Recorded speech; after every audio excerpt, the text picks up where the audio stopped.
Has anybody ever told you that you need to be more out there, that you need to be more social, more outgoing? Well, if you've heard of these things, then you might kind of be like me, an introvert. Majority of my life, I've been very introverted.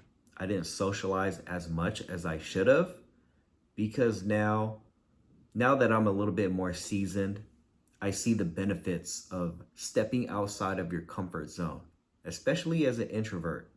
Now, this isn't really a video about how introverts need to be more social. It's more of, do you want to grow as a person by stepping outside of your comfort zone? Because there are positive benefits in your pursuit of a relationship or financial opportunities, job opportunities by doing things that you normally wouldn't. Events. When I was growing up, I avoided going to large gatherings, parties, events like that because I had social anxiety. And I know a lot of people have social anxiety nowadays, but if we want to get to where we want to go in life, we're going to have to get over that hump that we feel. You know, if you have social anxiety, then you have to learn how to talk to people, especially in the type of field that I am in. I'm a barber. I'm also in real estate, so I have to talk to random people all the time. And you got to get used to talking to random people because you never know when there's a great opportunity that arises. There's a lot of events that I avoided that end up becoming very positive. I would talk to people that I would never probably ever meet in my life. And most of the people that will give you these grand, great advice will be people that you would never suspect or expect from. What people like to do at events is socialize, especially socialize in business.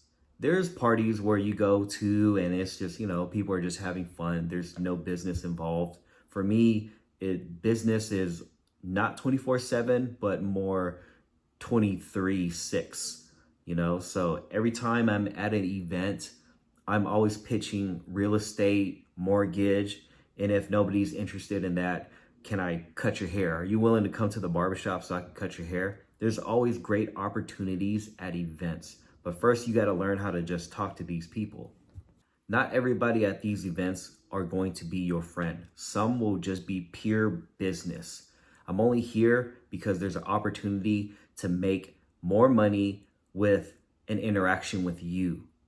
Now, one of the greatest advices that I've ever heard from somebody was better to be useful than useless. So use these events as a social networking event to see what's out there for your skills that you can provide. For me, I provide certain services, so that's what I'm going to pitch. Now, if none of those things works, then we could just have a great time. That's totally fine too. So I guess you could say a lot of people are trying to use you for their own benefit, right? That makes a lot of sense. These events won't be a type of event, depending on what it is, you're going to make best friends from. But I have learned in my life that sometimes business friends can be better friends than friends, because on the other side of this person, they have to benefit you and benefit themselves. So they both can benefit from this. There's a lot of examples out there where people are being used for certain things, being scammed. So it's very important to kind of protect your energy and learn this person who you're talking to, learn about them. You don't want to be, taken advantage of, right? So it's very important to stay on your toes and just learn what's going on and especially just not giving up too much. You don't want to go to these events and tell them, yeah, I make a lot of money. Like, somebody come get me. You don't want that. What you want to do is kind of present, hey, Mr. or Mrs. Prospect or person, whatever it is. This is what I do. If I could be of help some way or somehow, I could definitely help. And what you want to do is bring up your value too. You don't want to go to these events and be very quiet and be too mysterious or anything like that. Kind of just want to mingle with people and have a great time. But also, you do have a great service that you can provide. I recently just went to an event. It was a live music playing. One of my friends invited me, and one of their friends, his friend that showed up that I've never met, we actually talked for a little bit, and he was very interested in, a lot of the services I bring. So this is a potential client later on down the road for real estate services, mortgage services, which I provide. So that's a win for me. Dominic Toretto once said in a movie, The Fast and the Furious, a win's a win. An inch or a mile, a win's a win. And I'm going to take that win. A lot of people have a problem stepping outside of their comfort zone with public speaking or pitching ideas, which is kind of coincided with each other. So I really taught myself how to speak freely and not think about all the backlash or like comments that people might have. You kind of have to have like an iron heart, a very brave heart to do that sort of thing. And it really has worked out in my life. I know it can help out in yours too by learning that type of skill. Publicly speaking and just not caring about the backlash, right? Now, if you're saying crazy stuff in public, then that's like hate speech, and there's no room for that, especially, if you're trying to kind of up your career right now. What you want to do is just pitch certain great ideas, hoping that, people might really resonate with it. And that type of public speaking type of skill, it really does give you a like leadership type of role or look. Really, you look more of like a leader when you can speak in public. That really does help in promotions and, climbing that corporate ladder if that's where you are. Nobody wants a quiet leader. Unless like, I don't know too many quiet leaders out there. Most of them that I know about is very outspoken, and people get behind these people because people want somebody that leads them, that knows what they're doing and where they're going. So a great skill to have, public speaking. You don't have to speak in front of the middle of Times Square, but just speaking to where it commands a little bit more power and respect in your voice. That definitely leads to promotions and stuff. Also, stepping outside of your comfort zone, it can also mean learning a new skill. For myself, majority of my life, I've been in the service industry, a barber. And only a few years ago, about 3 or 4 years ago, my interest peaked for mortgage. My interest did not peak for real estate, even though the thought of being a real estate agent, showing houses to people, to new families, buying their first house with their family, getting the keys, it did bring joy to me when I thought of that. But what didn't make me happy was when I realized the real deal, the game, there's a lot of back and forth with people. Things go wrong all the time. It's really the physicality of being a real estate agent. You're going back and forth to different cities, different areas all the time, putting miles on your car. Once I learned that aspect of the real estate trade, I didn't resonate with it as much. The money aspect behind it, it was a huge factor, but I didn't really love the idea of driving all around town to different cities to try to find the perfect house for people. It didn't resonate as much. What resonated with me was the mortgage part. The test was harder in the California NMLS mortgage safe test. It was a lot harder than the real estate test.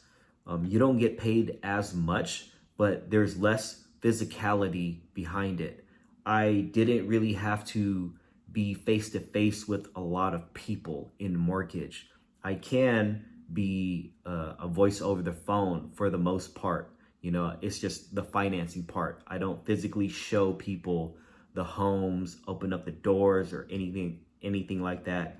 I simply just do the back end numbers work. that's my strong suit. I have showed some homes before, but it's not my strong skill that I liked, which maybe I should, since this is a video about stepping outside of your comfort zone.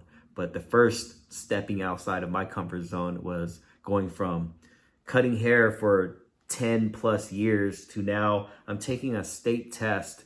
I haven't taken a test like that in years, and I'm expected to try to pass first try, which I did. So pat on the back for me. But stepping outside of my comfort zone for me in that situation was going from a barber most of my life to taking a test that really I studied for it like it was the bar test almost, and I did pass the first try. But I haven't heard of too many people who were a barber and then became a loan officer. It's like a jump between two different worlds, and I think those types of stories are the greatest. Hearing from somebody that does one discipline and then they jump into a different discipline and they do pretty good at it. So that's a really, really great example. And also jumping between industries, like two different ones, or combining them, kind of like how I'm doing.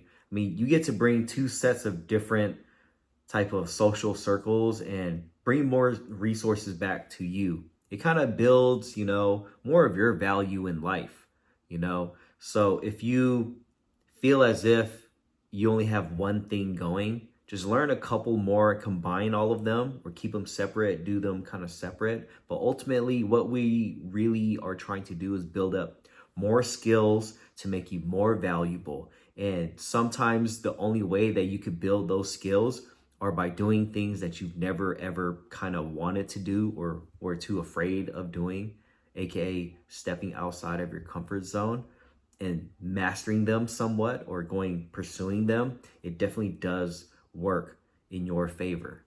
It really is fun for me too when I could go to the barbershop.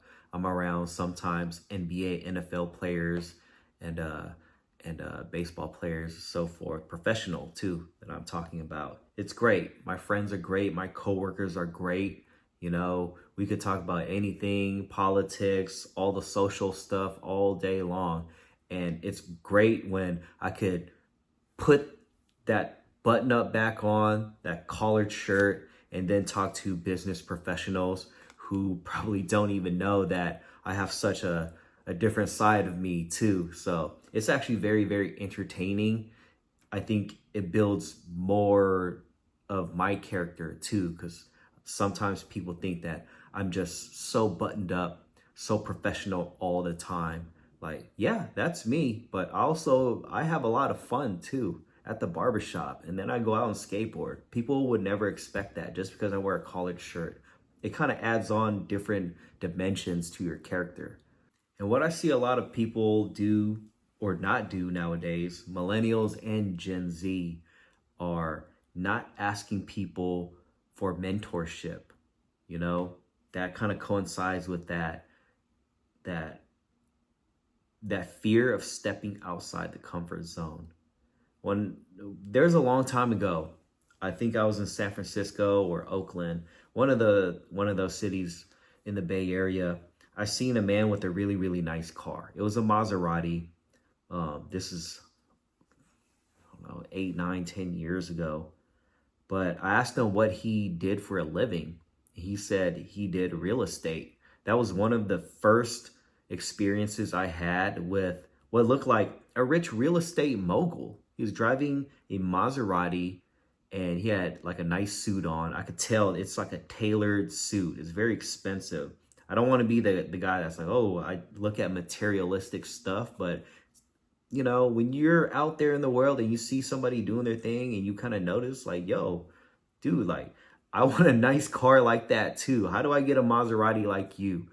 He was a lot older than me too. Maybe 10 years ago, I was like 24, 25. This guy was already like 40 something. So let's just say he had old money somewhat, real estate guy, mogul guy. Gave me a lot of great advice about the real estate game. I told him, I'm a barber. He said, well, young man, if you want to get ahead in life, you're going to do more than barbering. You're going to have to take that barbering stuff to a whole different level, or you're going to have to do something more with it. So, after that interaction, I don't know what happened. It was just like that quick interaction at the store or something. But I did ask him certain questions like, how did he get there? How did he get that car? Like, what were the steps that he took? In that 10-minute conversation, if I could remember correctly, in that 10-minute conversation, he gave me enough jewels that I could take on through my whole entire life. And one of the main things was the real estate part. So you have to ask people who are more successful than you to show you kind of how it's done. It's a waste of resources sometimes when you need to figure out everything yourself, step for step. A smart man or a woman really learns from the mistakes of others. And I don't want to learn the hard way with these mistakes, because especially now, it's 2025, the end of 2025. Every move needs to be calculated and very useful. You don't want to waste too many resources right now at this very moment. Every move counts. It's like chess. And if you're really good, you'll start playing 3D chess. Also, another thing about great mentors, not every mentor you get is going to be great. Some people just love to talk, and if you don't have enough wherewithal, you can pick a bad mentor, which I've had plenty in my life, giving me all sorts of advice or looking at materialistic things and thinking this person's got it going on, which most of the time it's not. Let's be quite frank, a lot of people will pretend to be a lot more well off than they actually are. So what you want to do is build these meaningful relationships with your mentors and kind of see if this is the person that you want to be. I've had a few people be like a bad example in my life, and then there's even fewer people that are very successful, and it's not monetary, financially, it's the way that they live their life. They're healthy, their family is healthy, they have everything they need, all the basic human necessities plus more, and that's ultimately what my goal is to provide on my channel in these videos. Yes, it's monetary, but also it's really how you look at the money. The money's not really evil. It's what you kind of do with it. If you want to make a lot of money just to drive nice cars and be looked at all day by people who really don't love you, that's not what I'm really kind of telling people to do. Now, if that's what you want to do, hey, that's you. Really, what I want to provide is information or advice that gives people an upper hand to move that needle more towards your way to where you want to go. Yes, I want you to make lots of money, and that's whatever you choose to do with that money.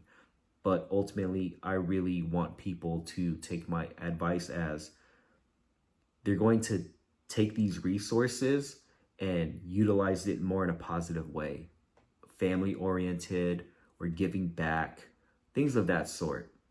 Stepping outside of your comfort zone is a very hard thing to do for people my age, millennials, some Gen Zers for sure, especially the really, really seasoned people, way, way older than me.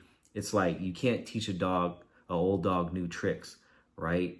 But if more people were trying to step outside of the comfort zone, maybe even listen to some of these younger people, they got cool tricks too that could kind of change your outcomes too. They're great at cutting corners for sure. So that's one thing I will give the Gen Zers out there. They know how to cut corners, but sometimes if they cut corners, it's they don't learn, the trade or the skill in and out, which that's what you're going to have to learn in life to become like a master at it, right? From janitor to manager, as we used to say in the office. Shout out my guy Brent. But all these things put together, they're going to mold you into a better person. And I've never thought that I could be this person that I am now. And I know that you can be the person that you thought you could never have been. And the first step is to step outside of your comfort zone. And if you like these videos, I'm going to keep making these videos. I'm Uncle Brian from 1990, pretty old now. I like to talk to people about economics, finances pertaining to, millennials, Gen Zs. We're kind of all living on this rock called Earth. So let's just try to make the best of it, have fun. Let's make lots of money and just protect our energy. So if you guys like this video, I'll see you guys next time.